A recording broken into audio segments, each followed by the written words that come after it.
Hi guys! So, you may be thinking, this is a new location. That's because it is. So hopefully soon I'll be able to give a tour of my bookshelves. I have a dedicated office space now, which is great. But I'm sure there will be some changes as to where I film different things, during vlogs and everything else. But I hope to do more filming and stuff here in my dedicated office space. So, today we're going to be doing a little discussion about the Copernicus Legacy series and the Copernicus Archives novellas that go along with the Copernicus Legacy series. And there are 6 books in total. I did my reread in February 2023, which I hadn't read these books since 2020 when I was on a cruise before everything got locked down. So it'd been 3 years. It'd be 3 years since I reread these. So let's discuss. Copernicus Legacy is a middle grade series where there are 4 protagonists, at least 4 protagonists. Well, no, probably more than that. But there are 4 kids about the age of 13, maybe 14, because they have birthdays, but they never really fully tell you. So there are 4 main characters for the kids, which would be Wade, Daryl, who is Wade's stepbrother, Lily, who is Wade's cousin, and Becca, who is Lily's best friend. And it all starts out during the week of spring break, the first day of spring break. And things start to go a little sideways at first.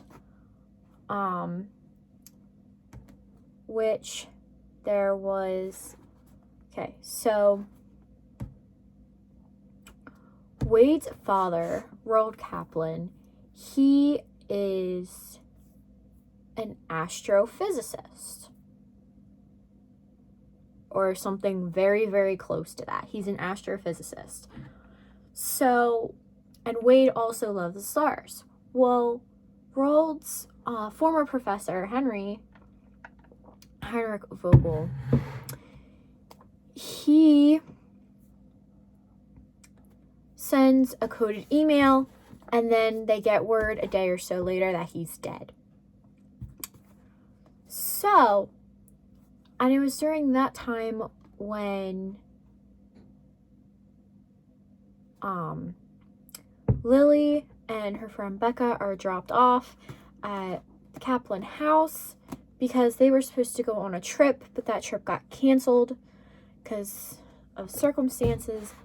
So they were shipped off there for the week. Well, everyone hops on a plane to Berlin, and that's where the Copernicus Legacy starts to take off.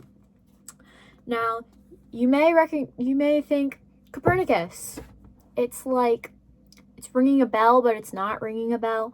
Nicholas Copernicus was an astronomer from the 1500s. He discovered the heliocentric theory, where the Earth revolves around the sun, not the sun and everything else revolving around the Earth. And he published his findings before his death in 1543. So, the Copernicus Legacy, while his astronomy achievements are mentioned, it's not quite about that. So basically, it's about And they find out the bits and pieces through the first book, and then they continue finding bits and pieces through all the other books. So basically, the main villain is Galena Krause, and she comes out of nowhere 4 years prior to book 1.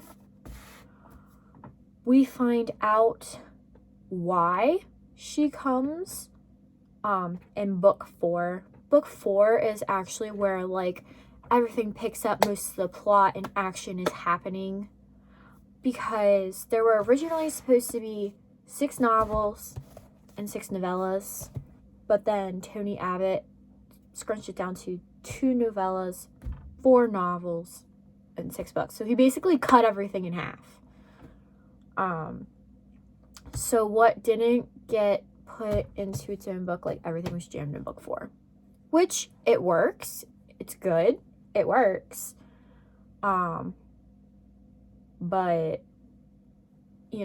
it's also middle grade. So it makes sense. Although there are some things that I wish would be drawn out a little bit, delved deeper into. But hey, it's great. I'm 20 and I'm reading these. So basically they have to go find relics, which are pieces of a time machine that Copernicus discovers with his assistant Hans Novak. And so basically the Kaplans kind of get thrown into this hunt. Apparently they are the last to be brought into it, just because of like the children and everything. Nobody wanted to bring in the children. But after 4 years, Galena Krause and her number 1 henchman, Ebner von Braun, who is the grandson I'm pretty sure grandson of Werner von Braun, who did rockets and physics and things like that. So yeah, basically, book 1, we get to meet the characters. They generally switch between the point of view of the kids, and we also get perspectives of Galena and Ebner and other members of the Order. So basically, it's the Guardians of Copernicus, the Guardians of the Astrolabe of Copernicus. So basically, the Guardians versus the Order, like the Teutonic Order. So yeah, book 1, they're thrown into the relic hunt, and they discover the first relic, and they go from there. So, let's do... Okay. So let's put these there. Let's look smart and intelligent. Okay. So, basically, pros and cons. Pro, I just love it in general. I know on the back it says if you're fans of Percy Jackson mixed with Dan Brown or something like that, but it's for kids. Well, it's not exactly like Percy Jackson, and I can say that, seeing as I still love Percy Jackson, don't get me wrong, but, I was obsessed with it for years. So, it's not quite the same. Now, most of the Percy Jackson books, there's, a formula to it, which is normal, most middle grade books. There is kind of a formula to these books as well. But in the Copernicus Legacy, I think it goes deeper on thinking processes and trying to solve, there's a bit more mystery. Some of it's like kind of obvious, but some things are actually not quite obvious, which is nice because you have to think about it even when you're like 20 years old and it's a middle grade book. But I really like that. And the characters. So a con, while I love the characters dearly, like so much, there's tidbits of things that are dropped and then never brought up again. And I kind of like to see the characters get even, like, their characters built even deeper. We get more layers of the characters. But for middle grade, these are really good written characters. Love it.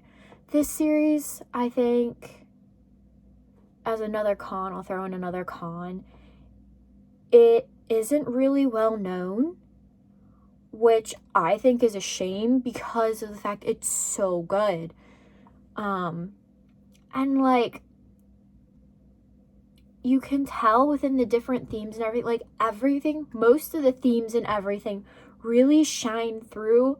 Like, you see them in the beginning, you get hints in the beginning, and then it carries through, and then you finally get the full picture in book 4 at the end. And I think that's great. I love that. It's great. And some of the themes that shine through, like, they'll bring things up regarding the themes. They will, like, present things in ways that that I haven't quite seen before, which is very nice. I actually found these in the kids section of my library when, like, near the Percy Jackson books or something. When I went to the library one time when I was like maybe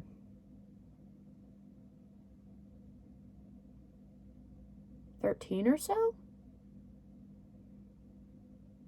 something like that, because I had to wait for the 4th book to come out, and I read the first 2 in the library, and then I saw they had a 3rd one, so I grabbed the 3 novels first, and I knew they had archives, but the bookstore didn't have them. I was waiting for book 4 to come out, and then I got the 2 archival books off of Amazon later that year. Yeah, I can't remember. But as you can tell, they're well loved. I taped up the edges, most of the edges, where the paperbacks were coming apart.